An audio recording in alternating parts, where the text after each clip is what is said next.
नमस्कार. ठरलं तर मग मालिकेचा आजचा रिव्ह्यू तुम्ही पाहत आहात. तर आजच्या भागामध्ये सायलीचा जो हार चोरीला गेला आहे त्यासाठी अर्जुन आता सगळ्यांच्या रूमची झडती घेणार आहे. त्यामुळे तो हार कोणाकडे सापडतो, चोर कोण आहे हे पाहण्यासाठी एपिसोड पूर्ण पाहायला विसरू नका. तर आता सायलीचा हार चोरीला गेल्यामुळे घरामध्ये सगळेच खूप चिंतेत असतात. तर पूर्ण आजी सांगतात की आपण सोडून बाहेरचे तर कोणीच आज घरामध्ये आलेले नाही आहेत. याचा अर्थ तो हार घरामध्येच असायला हवा आहे. सगळीकडे शोधा म्हणजे हार सापडेल. त्यावर अर्जुन बोलतो की याचा अर्थ माझ्या बायकोला त्रास देण्यासाठी कोणीतरी मुद्दाम हे करतंय आणि त्याला आता तन्वीवर संशय येतो. तर अर्जुन आता तन्वीकडे जातो व तिला बोलतो की तूच चोरला आहेस ना हार, सांग तू हार चोरून कुठे ठेवला आहेस आणि का चोरला आहेस तू तो हार. आता हे ऐकल्यानंतर तन्वी आणि अश्विन दोघेही खरं तर फार चिडून जातात व अश्विनही अर्जुनला बोलतो की तू माझ्या बायकोवर असा चोरीचा आळ कसा काय घेऊ शकतोस.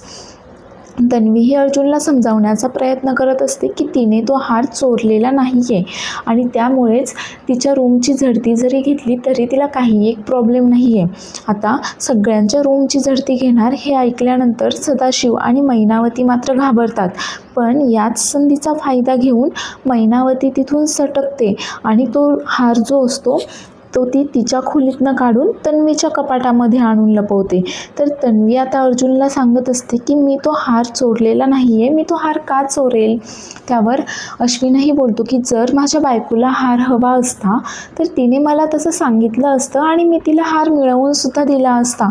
यामध्ये चोरी करण्यासारखं काय आहे.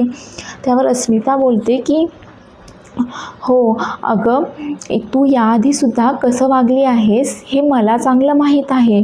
आणि कल्पनासुद्धा बोलते की हो ना, जेव्हा पूर्णाई बोलली की हार सायलीसाठी आहे तेव्हा तुलाच या गोष्टीचा प्रॉब्लेम होता.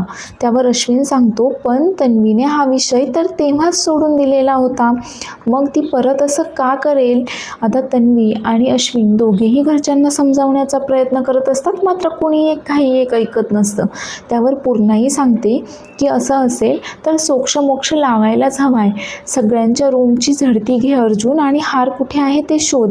तेवढ्यात मैनावती तिथे येते आणि सदाशिव आणि मैनावतीची कुजबूज सुरू असते.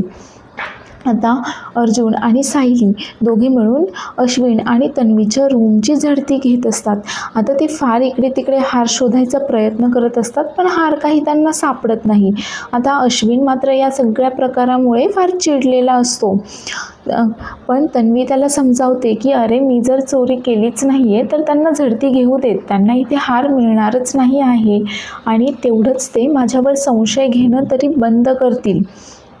आता अर्जुन आणि सायली मात्र इकडे तिकडे शोधाशोध करतच असतात पण तेवढ्यातच तन्वीच्या कपाटामध्ये अर्जुनला तो हार सापडतो. आता हा हार पाहिल्यानंतर खरं तर तन्वीसुद्धा खूप घाबरून गेलेली असते आणि तिलासुद्धा कळत नसतं की हा हार तिच्या कपाटामध्ये कसा काय आला. आता अर्जुन आणि सायली तो हार घेऊन हॉलमध्ये सगळ्यांसमोर येतात. त्यावर प्रताप विचारतो की काय झालं आहे, सापडला का हार. त्यावर सायली सांगते की ज्या गोष्टीची भीती होती ना तीच गोष्ट झाली आहे, हा हार तन्वीच्या कपाटामध्ये सापडला आहे.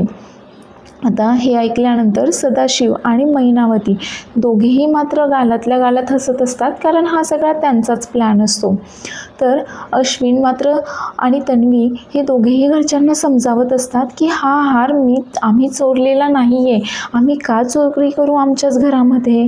तेवढ्याच सदाशिव बोलतो की हे काय पाहायला मिळतंय, स्वतःच्याच घरामध्ये असं कोणी चोरी वगैरे करतं का. तर तन्वी मात्र त्याच्यावर चिडते व बोलते ओ तुम्ही जरा शांत बसा ना, आम्ही बोलतोय ना. आता सायलीच्या वडिलांना बोललेलं सायलीला अजिबातही आवडत नाही आणि सायली आता तन्वीला बोलत असते की माझ्या वडिलांशी या भाषेत बोलायचं नाही वगैरे. तर मैनावती मात्र गालातल्या गालात हसत असते आणि मैनावतीला असं गालातल्या गालात हसताना पाहून तन्वीच्या सगळा प्रकार लक्षात येतो व तिला समजून जातं की हा सगळा मैनावतीचा डाव आहे. तर तीही विचार करत असते की मैनावतीने हे सगळं का केलं असेल, आणि तिला आठवत असतं की त्यांचं बोलणं चाललेलं असताना मैनावती तिथनं बाहेर गेली होती आणि थोड्या वेळाने ती परत आली. आता मात्र तन्वी फार जास्त चिडते व बोलते की सायली, मी चोरी केलेली नाही आहे. हा हार जो आहे तो तुझ्या खोटारड्या आईने चोरलेला आहे. आता हे ऐकल्यानंतर आपलं पितळ उघडं पडतं आहे म्हटल्यावर मैनावती आणि सदाशिव मात्र नाटक करायला लागतात. आता तिच्या आईवडिलांवर आरोप होत आहे म्हटल्यानंतर सायली शांत कशी बसेल? तीही आता तन्वीवर चिडते आणि पूर्ण आजीसुद्धा सायलीला सांगते की हार तुझा आहे, त्यामुळे काय शिक्षा करायची ते आता तू ठरव.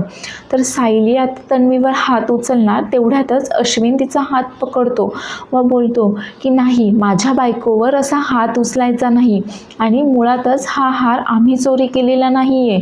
म्हणजे तन्वीने 2 वर्षांपूर्वी चोरी केली होती ती गोष्ट तुमच्या लक्षात आहे, पण या खोटारड्या माणसांनी आता 2 दिवसांपूर्वीच तुमच्याकडनं पैसे उकळण्याचा प्रयत्न केला. ते कसे वागले आहेत हे मात्र तुम्ही 2 दिवसातच विसरून गेला आहात. आता हे सगळं ऐकल्यानंतर खरं तर ही गोष्ट कोणालाच पटत नसते, पण तन्वी खरंच यामध्ये निर्दोष असते. आणि आता ती अर्जुनला बोलते की अर्जुन, मी तुझ्यातल्या वकिलाला एक साधा प्रश्न विचारते.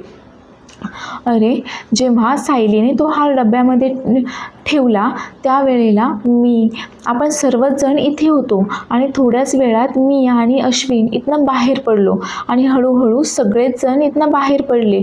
मग आणि आत्ता डायरेक्ट हा गोंधळ सुरू झाल्यानंतर मी इथे आले. मी माझ्या रूममध्ये सुद्धा नाही गेले. मग मी हार कसा चोरेल?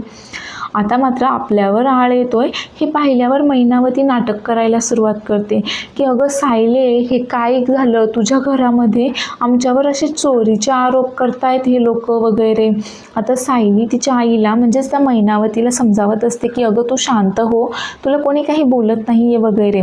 त्यावर सदाशिव बोलतो की अगं इतका मोठा आरोप केला जातोय आमच्यावर. तर पूर्ण आजीलाही हे सगळं पटलेलं नसतं व ती सायलीला सांगते की काय शिक्षा द्यायची आहे तन्वीला ते आता तू ठरव.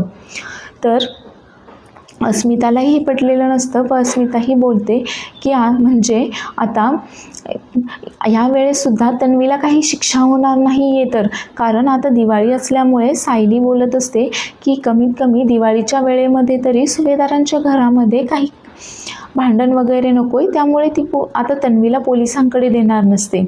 तर कल्पनाचं डोकं दुखतं म्हणून मग ती आता तिच्या रूममध्ये जाऊन बसते.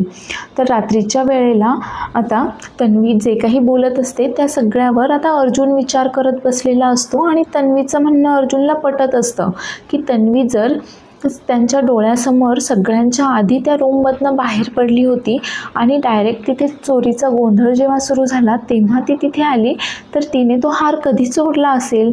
आणि तिला तर हे सुद्धा माहीत नाही की सायलीने तो हार कुठे ठेवला आहे. मग ती चोरी कशी करू शकेल? तर सायली मात्र स्वतःशीच बडबडत असते आणि अर्जुनकडचं मात्र तिच्या बोलण्याकडे काही लक्षच नसतं. तर इकडे मैनावती आणि सदाशिव आता दोघेही फार खुश असतात, आणि सदाशिव तिला विचारत असतो की अगं मी तुझं काय करू? तुझी आरती ओवाळू का? तुझी दृष्ट काढू का? म्हणजे तुझ्या डोक्यात असं आलंच कसं काय की तो हार तन्वीच्या रूममध्ये जाऊन लपवायचा वगैरे? एक मोठं संकट टळलं आहे तुझ्यामुळे आपलं. त्यावर मैनावती बोलते की अहो काय आहे की त्या पोरीशी कोणीसुद्धा घरामध्ये नीट वागत नाही, नीट बोलत नाही, हे तर आपण पाहिलेलंच आहे ना. मग याच गोष्टीचा फायदा मी घेतला. काय आहे की तिने याआधीही असे उद्योग केलेलेच आहेत. मग आपल्यावर आळ येण्याऐवजी मी तो हार गुपचूप तिच्या कपाटामध्ये नेऊन ठेवला आणि आपल्यावरचं संकट टाळलं वगैरे, असं त्यांचं आता बोलणं सुरू असतं. तर इकडे आता अर्जुन सायलीला विचारत असतो की अगं तन्वीने ही काही चोरी केली आहे असं मला तरी काही वाटत नाही आहे, कारण ती सर्वांच्या आधी त्या खोलीमधनं बाहेर पडली. मग ती चोरी कधी केली तिने? त्यावर सायली त्याला समजावत असते की मला कळतं आहे तुमचा तन्वीवर नाही पण अश्विन भाऊजींवर विश्वास आहे, आणि त्यांना वाईट वाटू नये त्यांचा तुम्ही विचार करून जर तुम्ही तन्वीला असं निर्दोष सोडणार असाल तर ठीक आहे, पण तन्वी काय करू शकते काय नाही हे माझ्या इतकं चांगलं कुणीच ओळखू शकत नाही आणि तन्वी नाही तर दुसरं कोण करणार आहे ही चोरी. तर सदाशिव आणि मैनावती आता मोठा डल्ला मारण्याचं ठरवत असतात. नागराज आता इकडे महिपतला भेटायला आलेला असतो. तर नागराज त्याला सांगत असतो की ही तन्वी म्हणजे एक लटकती तलवारच आहे आपल्यासाठी. आपल्याला तिच्याकडचा तो व्हिडिओ आहे तो लवकरात लवकर डिलीट करायला हवा आहे. त्यावर महिपतही बोलतो की हो ना, आपण तिचे खरे आईबाप तिच्या घरात नेऊन ठेवले, तिच्या मानेवर लटकती तलवार ठेवली, तरीही आपल्याला तिचं टेन्शन आहेच आहे. आणि नागराजने आता तिच्या मोबाईलमध्ये जो व्हिडिओ आहे तो डिलीट करण्यासाठी एक हॅकर बोलवलेला असतो.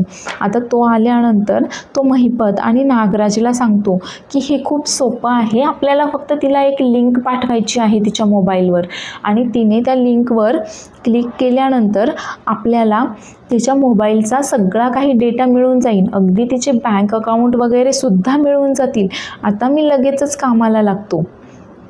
तर दुसऱ्या दिवशी सकाळी इकडे आता दिवाळी पाडव्याची पूजा वगैरे चालू असते. इकडे ओवाळणं वगैरे सुरू असतं. तर सगळ्यात आधी कल्पना जी असते ती प्रतापला ओवाळत असते आणि प्रतापने तिच्यासाठी खूप छान कानातल्या कुड्या गिफ्ट आणलेल्या असतात.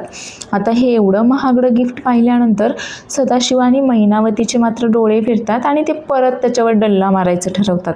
तर तेवढ्यातच तन्वीच्या मोबाईलवर तो हॅकर ती लिंक पाठवतो. आता तन्वी त्यावर क्लिक करते की नाही हे पाहण्यासाठी पुढचा एपिसोड पाहायला विसरू नका. तर पुढील भागामध्ये आपण पाहणार आहोत की पूर्ण आजी आता मायलेकींच्या जोडीला टास्क देतात की अचानक घरी पाहुणे आले तर तुम्ही कसे वागाल. आणि आता सरबत जो असतो त्यामध्ये थोडीफार गडबड झालेली असते. आता त्यामुळे तन्वी बोलते की मी नाही परत सरबत बनवणार, ऑर्डर करा. आणि तिच्यासारखं सेम मैनावती बोलते की परत परत कोण सरबत बनवत बसेल, ऑर्डर करा तुम्ही आता. हे अस्मिताच्या लक्षात येतं आणि ती पूर्ण आजीला सांगत असते की अगं तन्वीचं डोकं किती त्या मैनावती काकूसारखं चालतं ना. आणि हे सगळं अर्जुनच्या सुद्धा लक्षात येतं आणि तो विचार करत असतो की सायली आणि तिची आई या दोघींमध्ये काहीच साम्य नाही आहे, उलट तन्वी आणि मैनावती काकूमध्ये साम्य आहे. आता तर DNA टेस्ट करावीच लागते. तर अर्जुन DNA टेस्ट करेल की नाही, त्याच्यासमोर सत्य येईल की नाही हे पाहण्यासाठी नेक्स्ट एपिसोड पाहायला विसरू नका आणि चॅनलला सबस्क्राईब करायला देखील विसरू नका.